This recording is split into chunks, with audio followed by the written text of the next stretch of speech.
be back here, where I was a 3-time member, to give a message on the state of the nation as required by the Constitution. Mr. Speaker, I hope you forgive me if I begin by asking members of the House to join me to salute the management, technical, and playing teams of the Black Stars.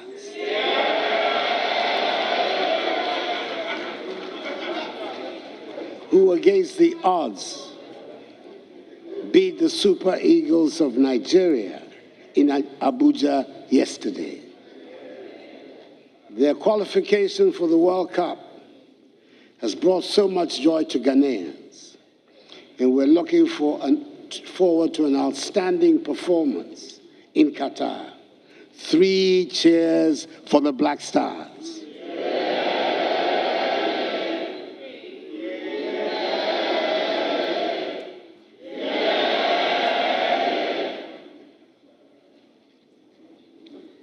In accordance with protocol and convention, it is good to see that First Lady Rebecca Akufo-Addo, Vice President Muhammadu Bawumia, Second Lady Samira Bawumia, spouse of Mr. Speaker, Madam Alice Ajua Yonas, Chief Justice Anini Yeboah, and Justices of the Supreme Court, the Chairperson Nana Uto Sribo II, and members of the Council of State, Chief of Defense Staff, Vice Admiral Seth Amwama, Inspector General of Police, Dr. George Akufo-Dampare, and service chiefs are all present.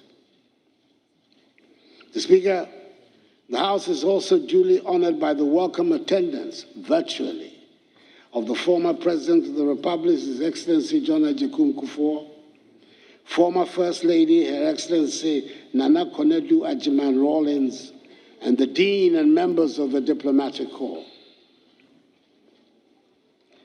Mr. Speaker, from my vantage point as President of the Republic, from the focus point as head of government, from the enviable position of a husband, a father, and a grandfather, I know that there is a general sense of anxiety in our nation at the moment. The Ghanaian people are anxious about the economy, the cost of living, income levels, jobs for young people, and even about issues on which we all thought we had achieved a national consensus. When some amongst us are raising questions about the certainties on which we are building the state, it is not surprising that worries about the stability of the government would become cause for heightened tension in the nation. Mr. Speaker, 2 years ago to the day, we were in the midst of a lockdown in the main metropolitan centers of our country. We were truly in the midst of the unknown. It took a while before it even got a name, but a pandemic it was. And the only certainty about it was that nobody knew very much about it. The scientists, the health experts, and the World Health Organization were all united in their view that the virus would cause a lot of devastation. The world before COVID now seems such a long time ago, and the trauma of a world ruled by a pandemic has changed all our perspectives. Back in March 2020, when the first cases of COVID hit our country, we and the rest of the world were in uncharted territory. Fear and sheer terror gripped our land. Probably to future generations, it will look quite obvious what should have been done. But 2 years ago, it felt like we had fallen into a dark, malicious, and terrifying abyss. We could not have been prepared for the catastrophe that hit us. Even the richest economies with the most sophisticated structures were unprepared. Maybe some of us have forgotten what the experts were predicting at the time. Our health and medical infrastructure was woefully inadequate, and we would not be able to cope. There were going to be piles of dead bodies strewn across the streets of Africa. There was a general consensus that we should spend all our energies on resources, on protecting lives. I remember, for example, the discussions about PPEs 2 years ago. Nobody was asking or was interested in how much they cost. Just find them for our health workers, and that was the only consideration. I wonder how many people remember the cost of the first face shields and nose masks that came into our country. I took the decision we would prioritize the savings of lives, and then we would get together to rebuild our economy. Nobody imagined the devastation would be so widespread and last so long. We've had our fair share of COVID deniers and conspiracy theorists, but it is fair to say, Mr. Speaker, that our management of the COVID-19 outbreak has been exemplary and has been so acclaimed by the world. And with the great mercies of the Almighty, we have saved lives. Indeed, the total number of deaths we have sadly recorded, 1,445, represents a minuscule fraction of the total number of deaths on the African continent, 0.6%. I remember a year ago, we were in the midst of the second wave of COVID infections and deaths. There was widespread fear. Again, there was consensus. We should concentrate all attention and resources on protecting lives. By that time, a little more was known about the virus, and the anxiety had shifted to the provision of vaccines. We moved rapidly to secure the provisions of vaccines, first for the frontline officials and workers, and those most at risk, and then to the general mass of the population, always relying on the current scientific thinking. We had to learn some very hard lessons, and our belief in the need for self-sufficiency was reinforced when vaccine nationalism was played out blatantly by the rich and powerful countries. Mr. Speaker, the Presidential Vaccine Manufacturing Committee, which I set up to respond to this obvious deficiency, has put in place a comprehensive strategy for domestic vaccine production and the establishment of a National Vaccine Institute to implement the strategy, which will enable us to begin the first phase of commercial production in January 2024. A bill will shortly be brought to you in this House for your support and approval for the establishment of the National Vaccine Institute. This pandemic exposed other shortcomings of our country, which have undoubtedly contributed to the anxieties that have befallen the nation. Agenda 111 was born out of this necessity to address some of these shortcomings. At the normal rate of growth, we're not likely to make up the deficit in our health facilities infrastructure for a very long time. Hence the need for a special dedicated program of infrastructural development. We are undertaking the construction of 101 entities, which comprise standard 100-bed district hospitals for 101 districts without hospitals, with accommodation for doctors and nurses. 6 new regional hospitals for each of the 6 new regions. The rehabilitation of the Efia Nkwanta Hospital in the Western region. 1 new regional hospital for the Western region. And 3 psychiatric hospitals for each of the 3 zones of the country, that is North, Middle, and Coastal.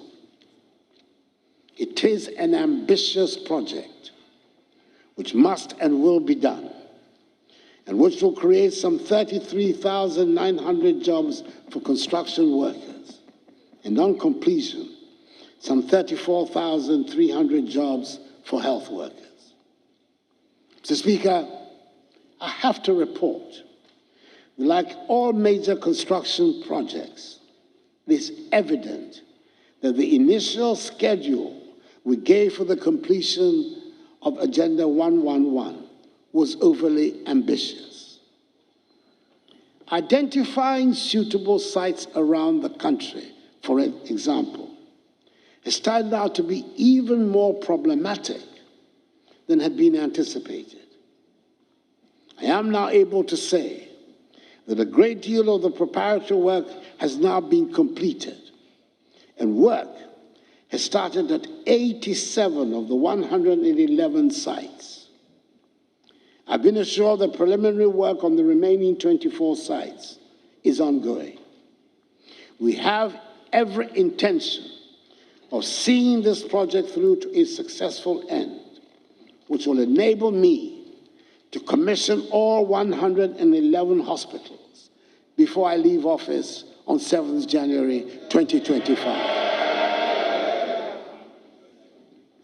Mr. Speaker, we have saved lives and fared much better than we had feared and the experts predicted. But the consequences of lockdowns, border and business closures, and unplanned expenditures have combined to have a devastating impact on our economy. The unplanned expenditures included, but were not limited to, the recruitment on a permanent basis of 58,121 healthcare professionals and the payment of extra incentives to our frontline health workers. It took an unbudgeted 1.9 billion cedis to ensure that our children and teaching staff went back and stayed in school safely. Some, including regrettably a few in this honorable House, went as far as to accuse the government of trying to kill Ghanaian children when we introduced the controlled school reopenings. I might add here that in some countries, school closures have lasted for 20 months, and children are only now going back to school.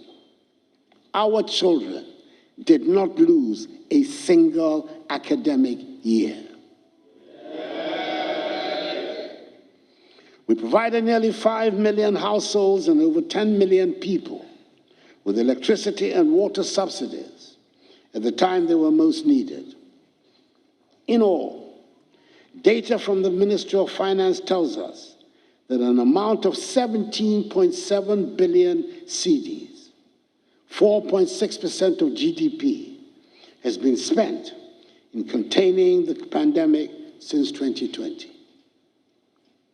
Mr. Speaker, the NPP government came into office with a plan to build a resilient economy and set us on the path to prosperity. We were on course, and our performance between 2017 and the beginning of 2020 demonstrates we were making rapid progress. Indeed, in 2017, 2018, and 2019, We recorded average annual GDP growth rates of 7%, making us one of the fastest growing economies in the world. We grew the economy from the CD equivalent of 54 billion United States dollars at the end of 2016 to the CD equivalent of 72 billion United States dollars in 2020, a 33% increase. Then COVID arrived. This is not something that anyone could have planned for, and the consequences are there for us all to see around the world. The big and established economies of the world have been knocked off their planned trajectory. Countries where budget deficits were unknown and prohibited by law suddenly had to accept huge deficits to underwrite social cohesion. The economic devastation of COVID has since the beginning of this year been further aggravated by the Russian invasion of Ukraine, which has worsened the economic outlook of the entire world. We in Ghana have not escaped this development, and the consequences are being felt in rising living costs at our markets and at fuel stations. The terrible events in Ukraine have a direct impact on our lives here in Ghana. Mr. Speaker, 30% of our wheat flour and fertilizer imports come from Russia. 60% of iron rods and other metal sheets are imported from the Ukraine. And almost 20% of Ghana's manganese is shipped to the Ukraine. The bombs might be dropping on cities half a world away, but they are hitting our pockets here in Ghana. Even so, we have managed to ensure that fuel supplies have not been disrupted, unlike in several other parts of the world. Last week, the Minister for Finance spelled out in detail to the country the economic and fiscal difficulties we face, and the raft of measures we're introducing to bring relief and restore us to economic growth. The measures that have been announced by the Minister for Finance are meant to demonstrate that we are aware that we are in difficult times and we are addressing the situation. The belt-tightening measures being set for members of the executive have been elaborated within this context. And I'm hoping that you're going to join us in this undertaking. This government remains alive to its responsibilities to the Ghanaian people. The difficulties of the time notwithstanding, we intend to continue to grow this economy and bring prosperity. That will only happen when we continue to invest in the future. Our children will continue to be educated and be equipped to run a modern and digitalized economy. The free SHS and free TVET are the best vehicles we have devised to take us to the realization of our goal of an educated and skilled workforce. The computerized school placement system is currently ongoing, and the latest batch of JHS students will soon embark on their free SHS and free TVET education. The TVET institutions are being upgraded and equipped to enable them train the increased numbers of children that we want to be attracted to that sector to meet the modern needs of our economy. This year, I'll be commissioning some of the 34 refurbished National Vocational and Technical Institutes, NVTIs, across the country. The refurbishment comprises the construction, rehabilitation, and equipment of laboratories, workshops, additional classrooms, hostels, and administrative offices.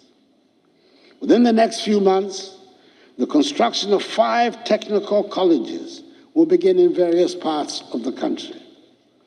3 technical institutes will be upgraded to tertiary status. The initial phase for the construction of 9 TVET campuses will commence next month in Bosumtwe, Achimewisa, Boakon, Kenyase, Patuda, Dambai, Larabanga, Guabuliga, and Tolibri. These campuses will have academic facilities, workshops, laboratories, hostels, and staff accommodation, and provide access for training. Government is in the process of securing financing for the construction of 5 STEM universities in 5 new regions, that is Western North, Savannah, Northeast, Ahafo, and Uti regions. Steps are being taken to turn the planned Bunso campus of the University of Environment and Sustainable Development into a standalone independent university focused on the study of engineering. Construction of this campus is set to begin within the next 3 months. Mr. Speaker, there is great potential for our people in the creative arts, fashion, and film industry. We want to unleash the creativity, enterprise, and innovation of our youth by giving them education and skills training in the creative arts. The Creative Arts Senior High School in Kwadaso in Kumasi, whose construction is currently 70% complete, will serve as a beacon for many young and talented people seeking a fulfilling career in this field. Mr. Speaker, I recall with nostalgia the end of year 2019, just before the onset of COVID, when the world came to Ghana in that December to remember. And we were the happy place to be at the end of our year of return.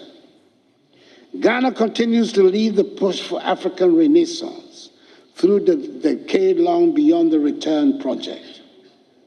The December in Ghana component of this project has positioned Ghana as the destination to visit every December. Last year, the country recorded some 623,523 visitors, up from the 55,108 visitors the year before, signifying a marked rebound of our tourism sector.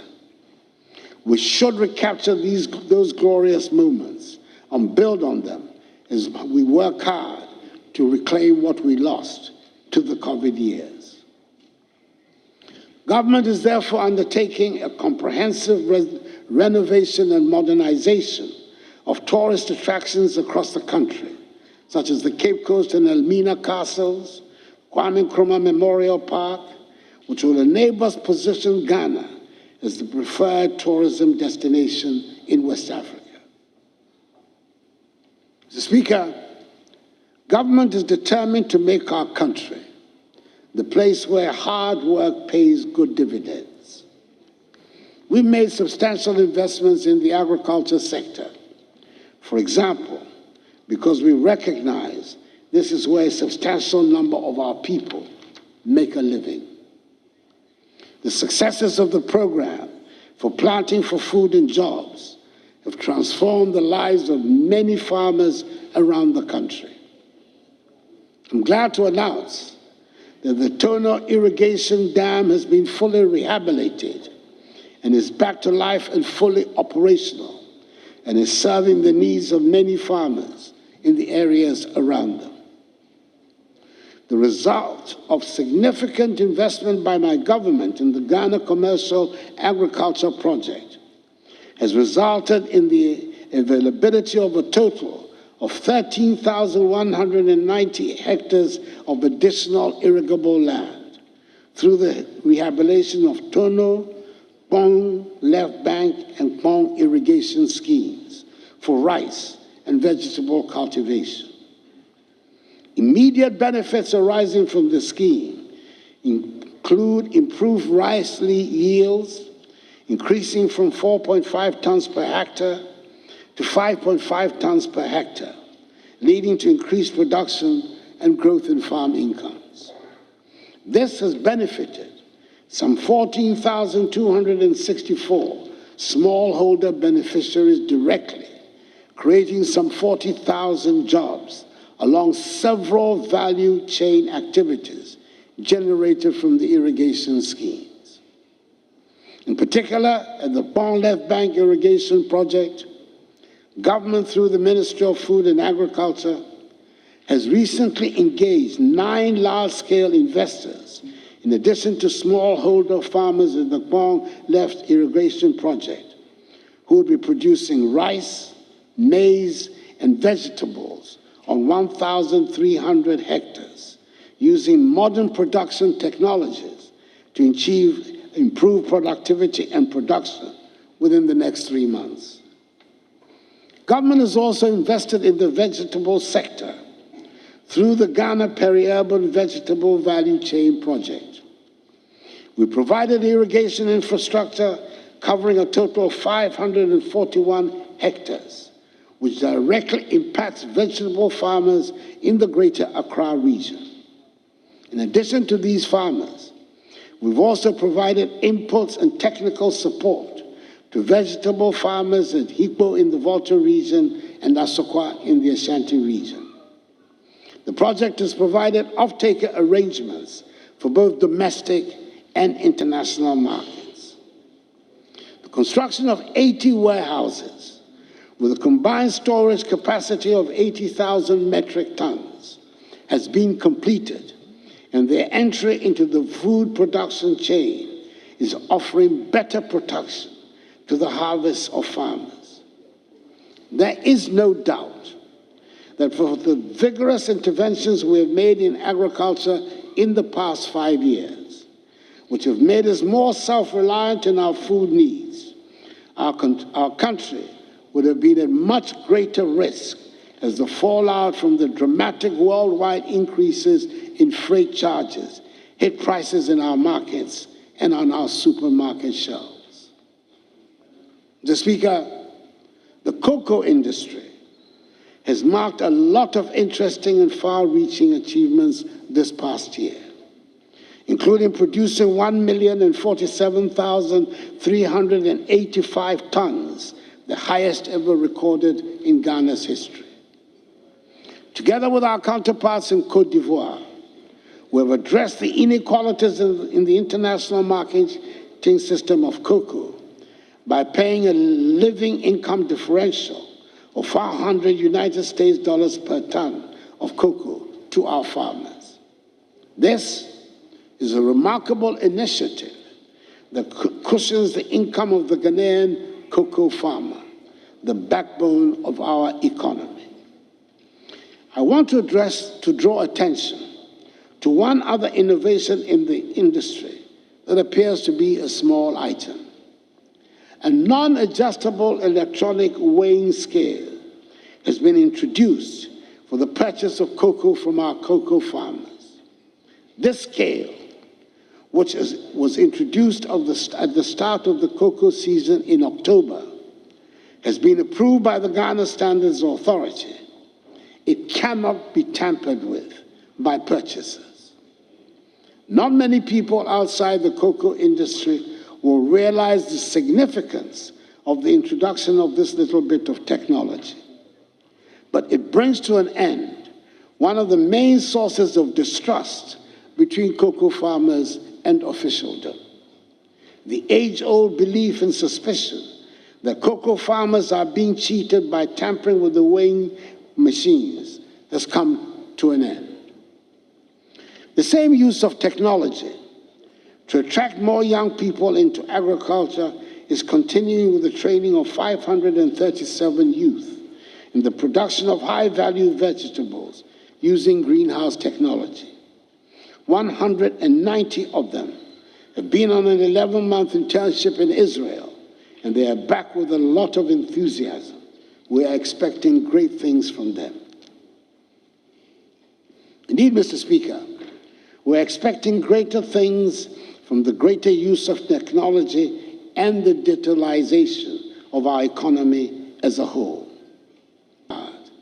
The Ghana card has finally been integrated into our everyday lives as a cradle-to-grave necessity. Never again will it be that someone born in this country will live a full life, die and be buried without any record of his or her existence. The operations of the birth and death registry are finally being digitized to make sure the documents issued from that department are accorded the respect they should have. Every child born in this country will be registered, and the date of birth registered will remain your date of birth throughout your life.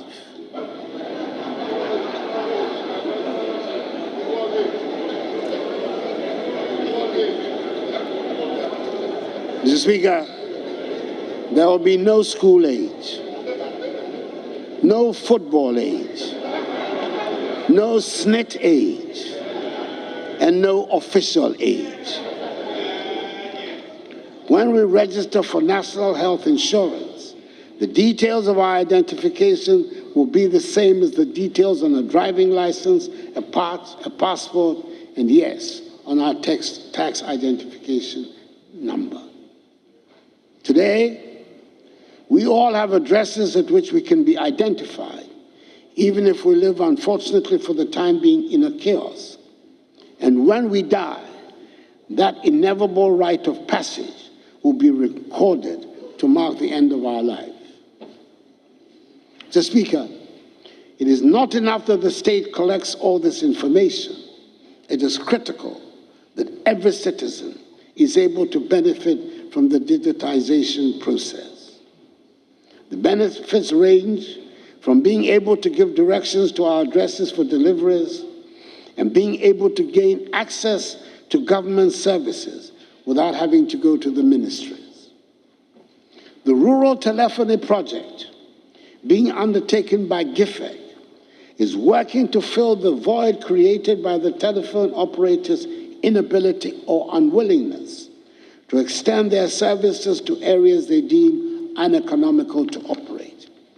It is important to extend basic telephone, voice, and data connectivity to every part of the country so we leave no one behind. Mr. Speaker, I've spoken on other occasions about the digitization of port operations, or what we now call the paperless port. I'm glad to say that the initial problems have been largely overcome, and we're witnessing the advantages in faster processes at the port and less opportunities for corruption with the reduction of human interface. ICOMS, when it was introduced, provoked a lot of controversy. At the moment, we're seeing the benefits. Indeed, customs revenue, prior to the implementation of ICOMS, for the period June 19 to May 20, stood at 11.5 billion cedis. Between June 2020, the start of ICOMS, and May 2021, teething challenges, ill-considered propaganda, and the impact of COVID-19 on global trade notwithstanding, customs revenue has increased by 27.6% to 14.36 billion cedis. Indeed, customs revenue for 2021 stood at 16.8 billion cedis, as opposed to 20.3 billion cedis in 2019, when ICOMS had not been implemented. The digitization of hospital records has started through the Lightwave Health Information Management System. We started with the teaching hospitals, and we plan to work in a phased approach to cover every health facility in Ghana. I'm sure This will be a welcome innovation for all. We have learned the very hard way. The first step to prosperity in Africa is for our countries to trade among each other. It is the reason we campaign for and supported and proudly host the Continental Office of the AFCFTA. Trading under the African Continental Free Trade Agreement officially commenced on 1st January 2021, and Ghana was the first country in Africa to establish custom procedure codes to facilitate trading under the AFCFTA. We've established a national AFCFTA coordination office to facilitate activities. We have high hopes that the AFCFTA office, which we proudly host, will bring urgency to growing trade amongst the African states. Possibly, and probably, the most significant steps towards making this African trade possible was taken in Accra a few weeks ago with the launch of PAPS, the Pan-African Payment and Settlement System. This is a leading-edge technology connecting African banks, payment service providers, and other financial market intermediaries to enable instant and secure payments between African countries. It means a trader in Ghana can order supplies in Kenya with cedis and buy it in Kenyan shillings and not have to go through dollars or euros or pounds sterling. This will simplify the historical complexities and costs of making payments across African borders and provide operational efficiencies to open up vast economic opportunities for all stakeholders. It means we have a simplified process that reduces the costs and complexities of foreign exchange for cross-border transactions between African markets and enables innovation in cross-border trade and access to new African markets. Mr. Speaker, if we campaign so hard for the opening up of trading among African states, we had better have something to sell. I'm glad to report that despite the adverse effects of the COVID-19 pandemic on firm-level production and productivity, as well as the disruption in global supply chains, the manufacturing subsector showed significant recovery last year. Manufacturing recorded an average growth of 7% in the first half of 2021, compared to 0.7% in the corresponding period in 2020 at the beginning of the pandemic. Our flagship One District, One Factory initiative is being implemented with business promoters being empowered and supported to establish new factories or to transform existing manufacturing enterprises to contribute significantly to job creation across the country. Mr. Speaker, through the 1D1F initiative, the Made in Ghana label is being stamped on a wide range of products proudly manufactured in Ghana. Out of a total of 278 1D1F projects at various stages of implementation in all the 16 regions, 106 factories are currently operational. 148 are under construction, while 24 projects are at mobilization stage. Mr. Speaker, in order to bring the youth on board the 1D1F program, 58 out of the 278 1D1F projects have been developed as enterprises fully owned by youth groups with direct government support. Each of these 1D1F youth companies are owned by between 40 and 50 youth as shareholders. In addition, 5 medium-scale state-of-the-art agro-processing common user facilities have been established with direct support from government and are owned by various groups of farmers whose farming operations had previously been undermined through lack of processing facilities. These farmer-owned companies have been established in 5 districts, namely Doma West, Savelugu, Sefia Kontombra, Setra Central, and Takwa in Swayem. They cover oil processing, rice milling, and the processing of maize into maize grits. Mr. Speaker, quite a number of global vehicle manufacturing companies have set up assembly plants here in our country and started producing vehicles for our market and for the West African market. The well-defined Ghana Automotive Development policy we outlawed in August 2019 has facilitated this welcome development. Since June 2021, Toyota and Suzuki brands of vehicles are being produced here, commencing with the production of Hilux, pickup, and Swift models. VW, Volkswagen, and Sinotruk, which commenced commercial operations in 2020, have continued to assemble their brands of vehicles and are enjoying significant local patronage. In addition, a new state-of-the-art assembly plant with capacity to assemble 5,000 new vehicles per annum has been established by Nissan in Tema, which is currently producing Nissan and Peugeot brands of vehicles for the Ghanaian and West African markets. I will have the pleasure to commission this new plant in Tema tomorrow. 3 other vehicle manufacturers, namely Kia, Hyundai, and Renault, are also expected to commence commercial production this year.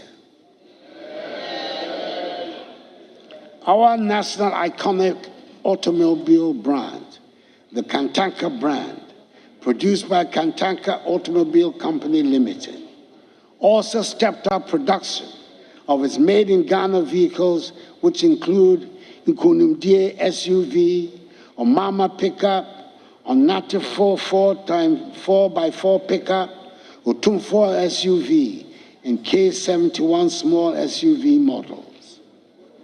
Now that the Minister for Finance has announced an embargo on the importation of 4x4 vehicles for official use, I hope the local assembly plants will take full advantage of the opportunity, especially since government is continuing with its policy of giving first priority to locally assembled vehicles in respect of all publicly financed procurement of vehicles.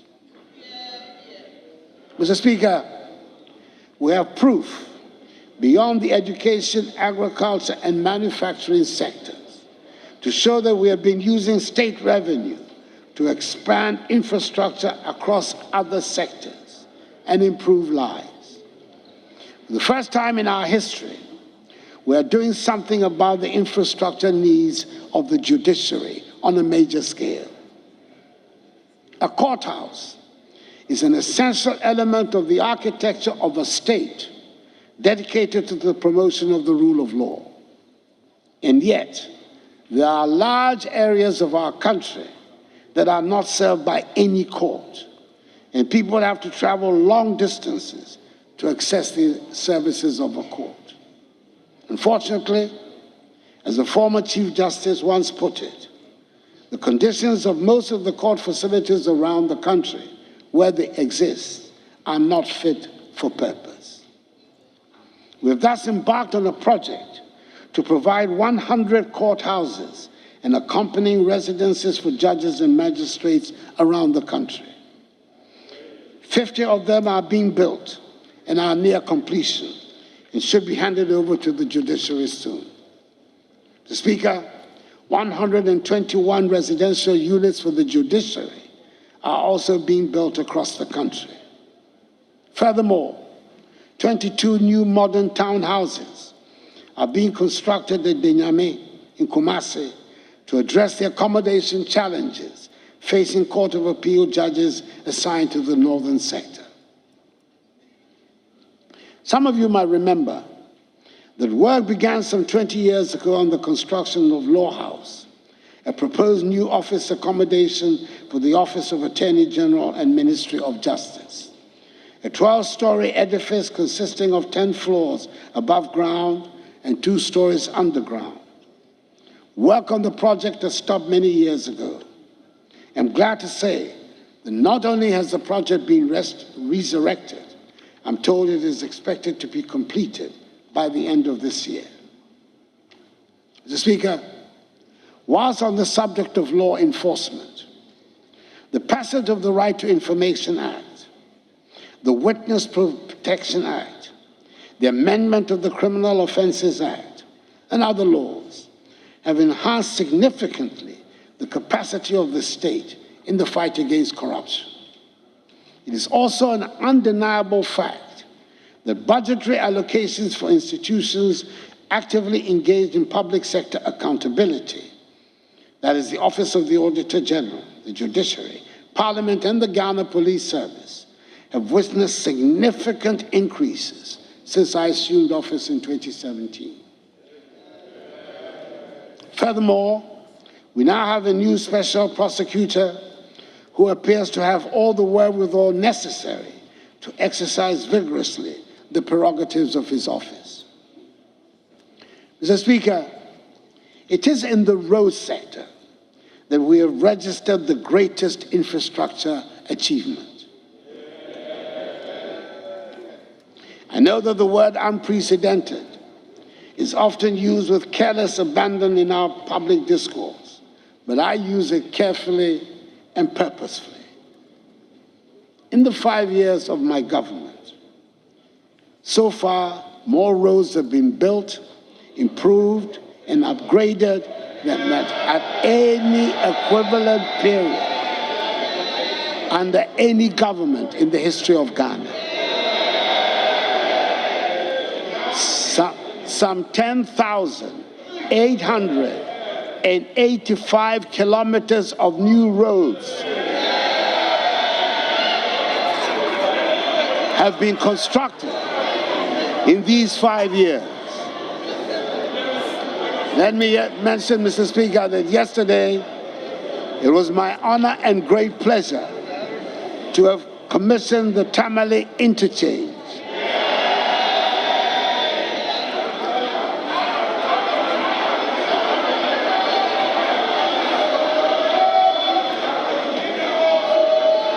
The first such interchange in the northern sector of our country, which the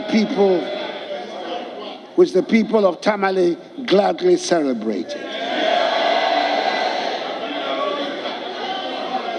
I considered it to be a most satisfying birthday present. We intend to continue with the building of roads around the country to accelerate the opening up of our country. Excuse me. Mr. Speaker, we have kept to our promise and kept the lights on in spite of worldwide upheavals in the energy sector and in spite of the huge legacy debts we inherited. We've almost completed the process of restructuring these debts to reduce their crippling effects on our public expenditure. With the introduction of more bulk supply points in areas such as Kasua and Pokuase, power transmission has improved tremendously in the southwestern and northwestern parts of Greater Accra. Power lines are getting upgraded to reduce commercial and technical losses and increase transmission capacity. Under the National Electrification Scheme, a total of 279 communities have been connected to the national grid. This has increased the national electricity access rate from 85.7% in 2020 to 87.3% as of January 2022. 487 more communities are at various stages of connection and completion. We are on course to achieve our ambition of universal access to electricity by the end of my term as the President of this country. The accommodation problems, Mr. Speaker, facing the military have long been matters of national sadness. I'm glad to say that the first stage of the military housing project, dubbed the Barracks Regeneration Project, has started with construction going on at all garrisons across the country. The military academy at Teshi is being modernized, and we're keeping our armed forces retooled and equipped to enable them to live up to their duties. Each of the different branches of the armed forces, the Army, Navy, and Air Force, has received significant financial assistance to upgrade its logistical bases and strengthen its capabilities, and its welfare requirements are being substantially addressed. We're building modernized armed forces with higher numbers of personnel that will be fit to meet the demands of the 21st century. The protection of our borders puts extra burden on the military, especially since there's increased terrorist activity in the region and instability in many of our neighboring countries. 15 forward operating bases, or FOBs as they are called, are being constructed across the country to help in the prevention of cross-border crimes and terrorist activity. Mr. Speaker, I believe we can all testify that our police service is undergoing a great improvement and a change of image before our very eyes. During times of anxiety, we need a responsive police service to boost the confidence of the population, and it is good to see the police rise up to the challenge. Nothing starts people off in a bad mood more than the driving habits and traffic jams that create chaos on our roads and make every road journey a nightmare. Gradually, the police are bringing order to the roads, and we all now know that the law is no respecter of persons or vehicle types. I urge all of us to cooperate with the police to perform their duties to enable all of us go about our lives in peace. I'm happy to state the government has been able to provide much needed modern equipment for the service, and we're tackling the accommodation needs as well. We're constructing 320 housing units at the National Police Training School, which are at an advanced stage of completion. Work is also going on the construction of a huge barracks complex at Kwabinya to replace the one adjacent to the VLA at 37, where the conditions of living are poor. Mr. Speaker, together with the implementation of a number of operational and personal welfare interventions, the morale of police officers has received a considerable boost. And today, public-focused interventions instituted by the Inspector General of Police have resulted in a better police-public relationship. The police service is gradually regaining the trust and confidence of the public under the leadership of its new Inspector General of Police. Mr. Speaker, as I indicated last year would happen, a national dialogue on illegal mining was held under the auspices of the Lands and Natural Resources Ministry in Accra, as well as in two other regional ones in Kumasi and Tamale.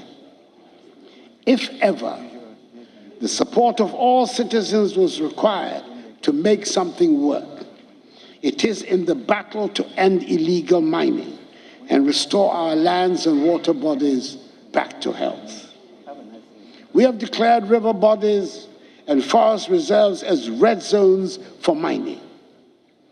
We've suspended the issuance of all prospecting, exploration, and reconnaissance licenses of all citizens to recognize that the degradation caused to the lands and water bodies by the illegal mining practices affect each one of us, and we all should take an interest to stop those involved. Let me use this platform to extend again the condolences of the nation to the victims of the Apiache explosion. The response to the disaster by the public and the organs of state was highly commendable.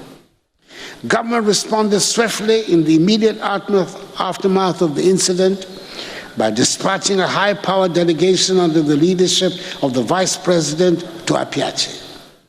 An Apiache support fund has been established to spearhead the building of a decent, green, and sustainable community, to enable victims of this tragic incident and members of the community get back on their feet and rebuild their lives.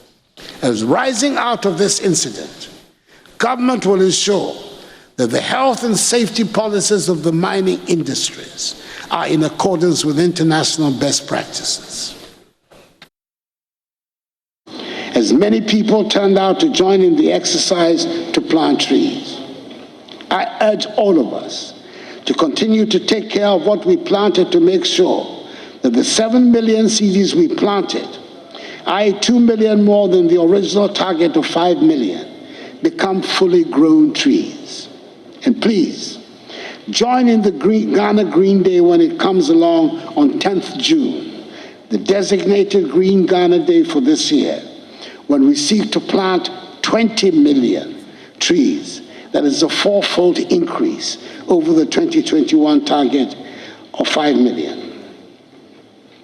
Mr. Speaker, you will recollect that in my message to Parliament last year, I indicated the government is collaborating with the private sector to establish 14 medical waste treatment facilities and commence the construction of 16 integrated recycling and compositing plants across the country to help address once and for all the safe disposal of medical and municipal solid waste. I'm happy to inform the House that these facilities and plants are at various levels of completion and will be completed by the end of this year. Mr. Speaker, as part of government's Water for All program, several water systems have been initiated and at our various stages of completion. The import of the program is to ensure that each region will benefit from at least one water supply project. Phases 1 and 2 of the Upper East Region Water Supply Project have been completed and will be commissioned soon. Contractors are on site working on the water projects in Keta and Sunyani, and preparatory works are ongoing on the Yendi, Damango, Tamale, and Sekandi Takradi water projects. Mr. Speaker, towards addressing the housing needs of Ghanaians, government has developed a new affordable housing program, with the state now playing the role of facilitator through the provision of land, infrastructure services, and tax incentives and exemptions to subsidize the cost of construction of the housing units to reduce their prices. In furtherance of this, preparatory works have commenced for the development of 2 designated sites at Pokwase Amasama in the Greater Accra region and Dedesua in the Ashanti region, which are expected to deliver some 12,000 housing units. The long wait for decent and secure accommodation for public servants at the district levels will soon become a thing of the past. Government, through the State Housing Company Limited, has commenced works on the preparation of the district housing program for the construction of rental housing units at the district level for public servants. The pilot phase will be implemented in 16 districts across the 16 regions of the country. That notwithstanding, Mr. Speaker, government continues the completion of the existing affordable housing projects to increase access to secure, safe, adequate, and affordable housing units across the country. Tema Development Corporation, TDC, for example, has continued with the construction of the Go Affordable Housing Project, which involves the construction of 3,016 housing units. The project is currently 30% complete. Mr. Speaker, work is progressing on the Coastal Protection Program of government, whose aim is to improve the resilience of the country's coastline against tidal wave erosion, whilst protecting lives, livelihood, and properties of the people living across the coast. Accordingly, the Dansoman, Axim, Amalfo, Kuma, Anomabo, and Elmina Phase 3 coastal protection projects are currently at 98%, 100%, 65%, and 80% respectively. Other coastal protection projects are currently ongoing at Cape Coast, 72% complete, Discove, 38% complete, Commander, 85% complete, Abwazi Phase 2, 30%, and Ningo Pram Pram, 44%. In the medium term, government will commence works at Blekusu, Apam, Axim, La, and Teshi, Dansoman, Shaman, Ningo Pram Pram, Temanu Town, Anoga, and Takrady. Mr. Speaker, government's commitment to constructing a modern railway network in our country is gradually bearing fruit. The construction of the 22-kilometer section of the Western Railway line on a new standard gauge from Kojokrom to Manso, which commenced in 2018, is on schedule to be completed before the end of this year. Ahead of its completion, government has secured the needed funding to continue the Western Railway Development Project for an additional 78 kilometers from Manso to Huni Valley. The project will also include the conversion of the dual-gauge tracks between Takrady and Kojokrom from narrow gauge to standard gauge. Mr. Speaker, I'm grateful to this House for considering and approving a commercial contract and a facility agreement of some 439 million euros to finance the development of another section of the Western Line from Idiadin to Obuasi, covering a distance of 51 kilometers. A lot more attention will be paid this year towards securing additional resources to complete the development of the Western Line from Awaso to link with the bauxite deposits at Ninehi, which will facilitate the development of the Ghana Integrated Aluminum Development Corporation GIADEC project. Mr. Speaker, potentially one of the most decisive interventions of the 2022 budget has been the YouStart program, which has been established to encourage the development of entrepreneurship amongst the youth. Coupled with an even greater systematic support for the private sector, which will be a priority of my second term, it represents a major pathway for the economic growth and transformation of our country and for the solution of unemployment. Mr. Speaker, I cannot purport to speak about the state of the nation without addressing some critical governance issues that have featured in recent public discussions. Certain elements have attempted to advocate coups d'etats as the answer to the problems of the nation. We came through a long and tortuous journey to arrive at today's consensus on a multi-party democracy. But the last 29 years of our Fourth Republic have shown that this has been the most productive period since our independence.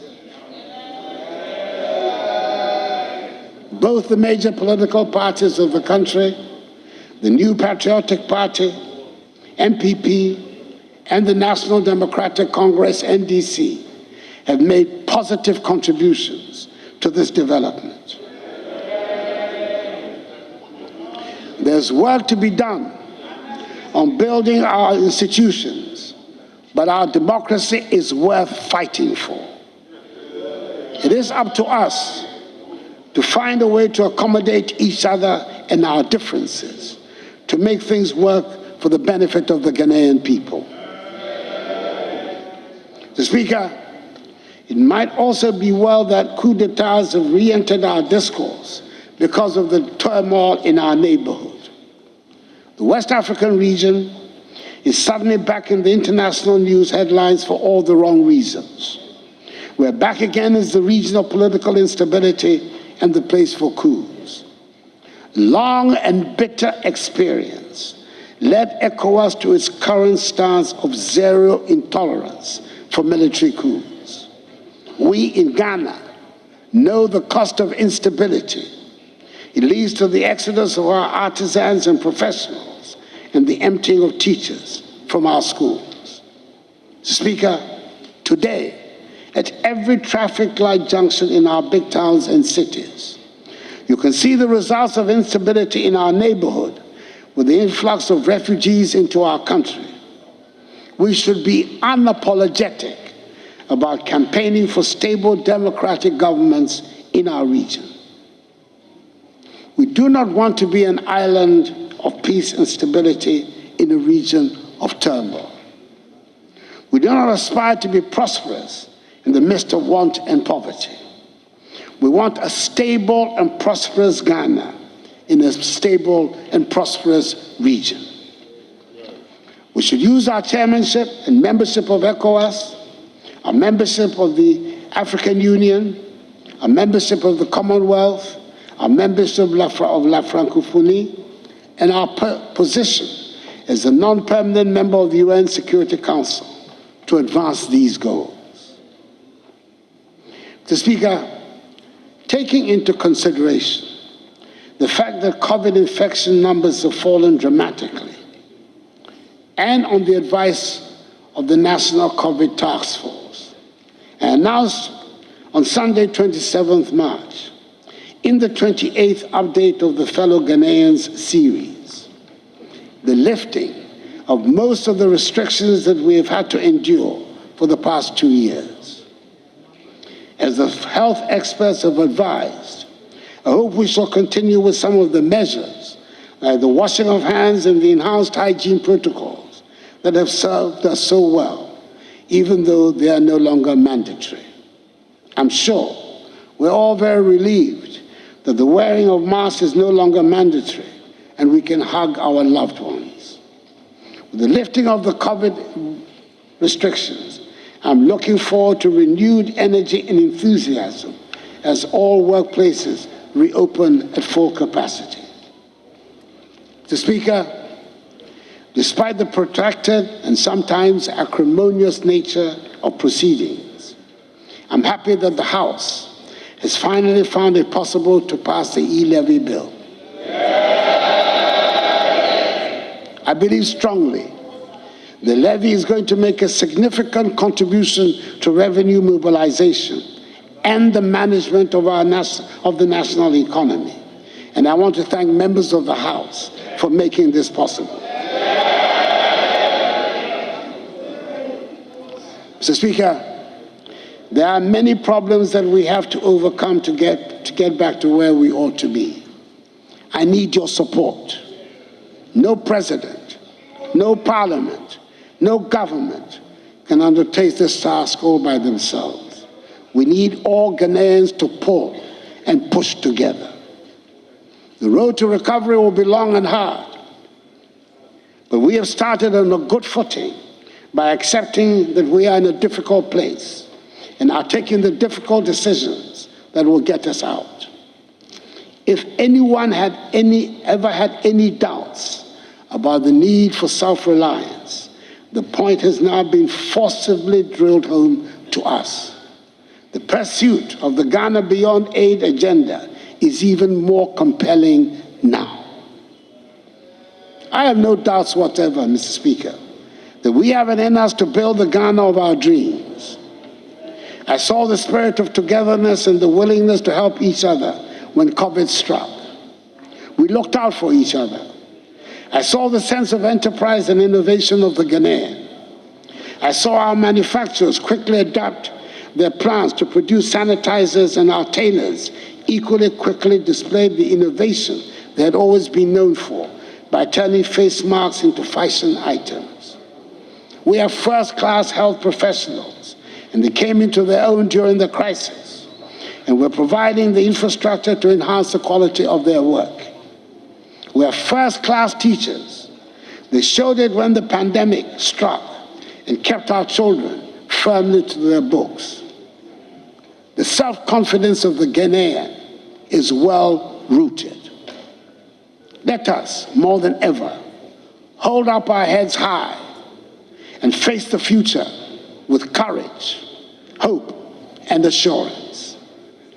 Let us recall our age-old Ghanaian values of hard work, enterprise, solidarity, dignity, and hospitality.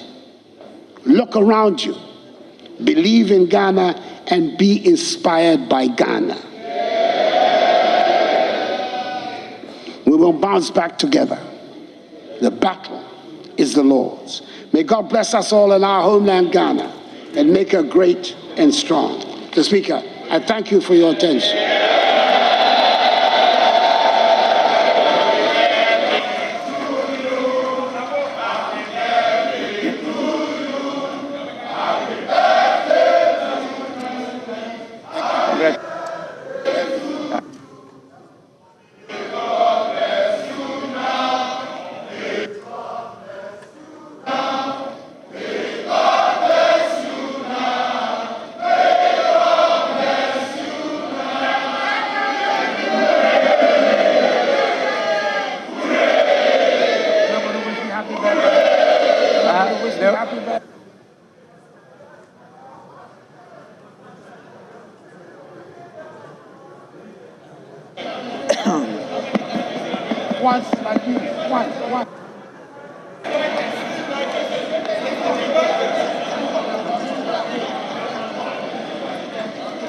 Honorable members,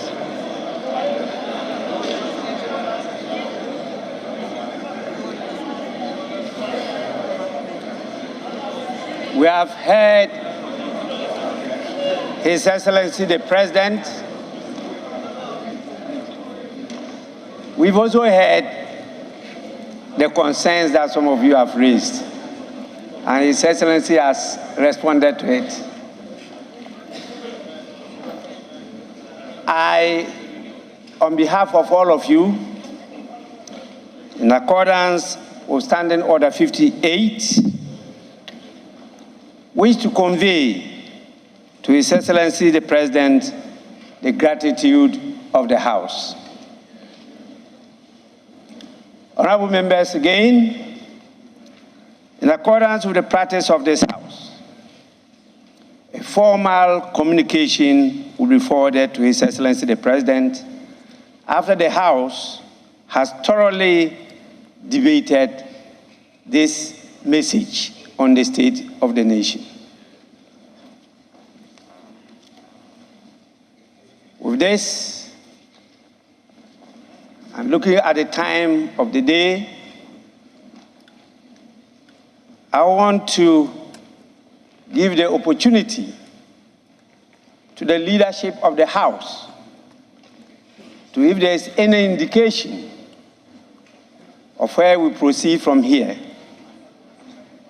In other words, it is still within their ambit to move or not to move for the adjournment of this House. And I will start by giving the opportunity to the Majority Leader. Majority Leader, I talked about adjournment.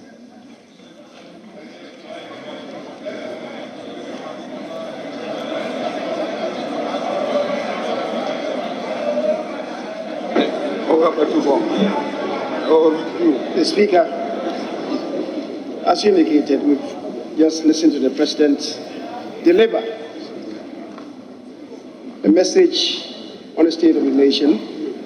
It lasted for 1 hour, 8 minutes. Speaker, given the exigencies of times, it's intended for us to begin the debate on the message tomorrow. And I guess we'll push ourselves to possibly Saturday or so.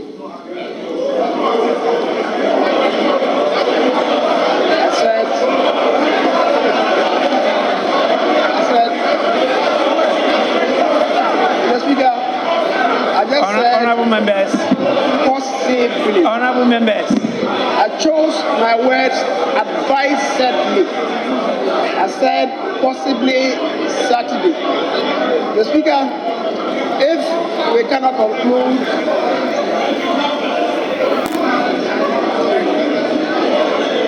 Honorable members. If we can conclude on Saturday, possibly, we will take it to next week at the day that the Business Committee shall appoint. Mr. Speaker, so, Mr. Speaker, so in that regard, I want to move that this House takes an adjournment to reconvene tomorrow at 10 o'clock.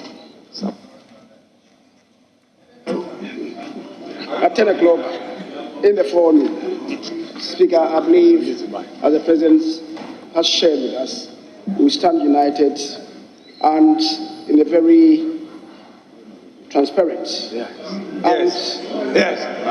reconciliatory and, Mr. Speaker, very transparent and in a patriotic manner debate the statement and move forward as a nation. Mr. Speaker, I thank you and I shall move. Just a second. Honorable members, a motion for adjournment has been moved. Any seconder?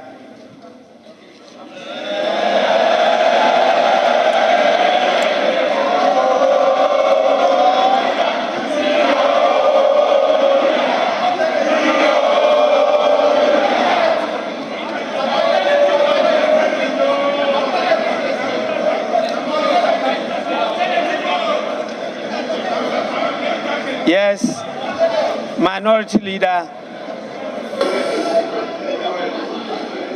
Mr. Speaker, we have heard His Excellency President Nana Addo Akufo-Addo. We expected him to deliver the true state of the nation address, which will reflect the growing hardships and suffering of the Ghanaian people. Regrettably, Mr. Speaker, he himself today does not have the confidence even to talk about the economy or the state of the Ghanaian economy. He is continuing with his promises and slogans. But, Mr. Speaker, a constitutional imperative. We are prepared and ready to debate them and to prove a credible alternative led by John Dramani Mahama from we will. So, Mr. Speaker, so with the present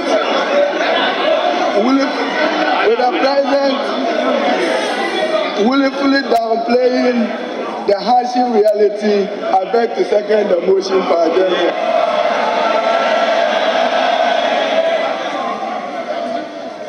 Honorable members. Honorable members.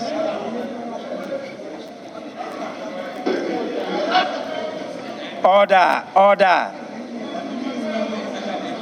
Honorable members, I can only enjoy the nostalgia of being a majority leader and a minority leader.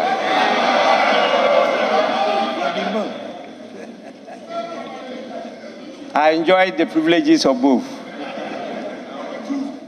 With this, I put the question. Those in favor of adjournment, say aye. Those against, say no.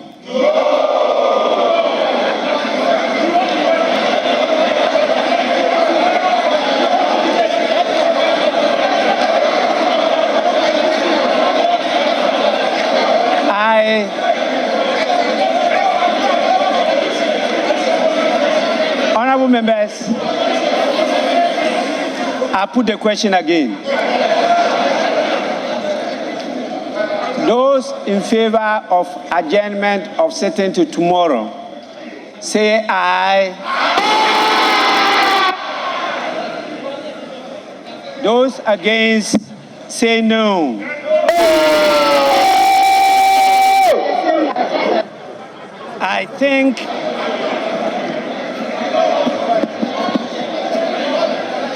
I think the ayes have it.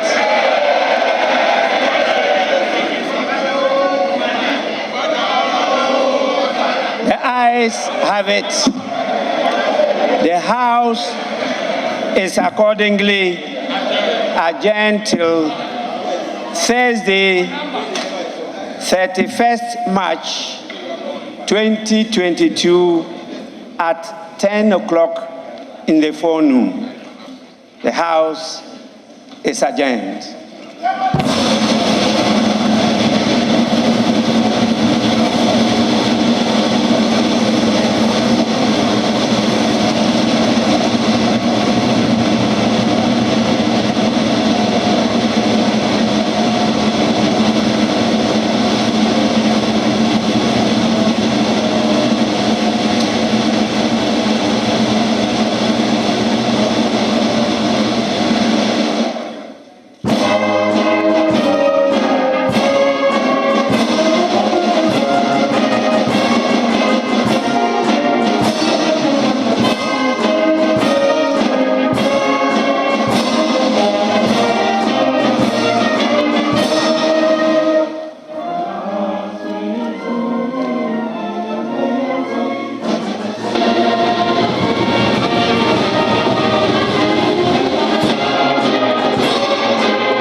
So that was President Akufo-Addo, who has just delivered the State of the Nation address to Parliament. And you can see him on your screens going around, exchanging pleasantries with members of Parliament.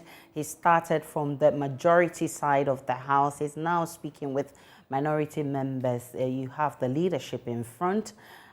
He's currently talking with Collins Dauda. That is the Majority Chief Whip, Muntaka Mubarak. Haruna Idrisu is just there by him. And you just saw how the House received the President after the State of the Nation's address. While the majority think this is unprecedented, the minority says that wasn't the true State of the Nation delivered by the President. Let me just run you through a few of the issues raised in that State of the Nation address. The President began by congratulating and cheering up the Black Stars for their performance yesterday. He spoke about COVID-19 and how it has wreaked havoc in the country. He said that even the richest economies were unprepared for COVID-19. He spoke about how we have managed the pandemic. He said our management of the pandemic has been exemplary. He spoke about the number of Ghanaians we've lost to the pandemic, which stands at 1,445. 1,445 people we've lost. He spoke about government's commitment to establishing the National Vaccine Institute.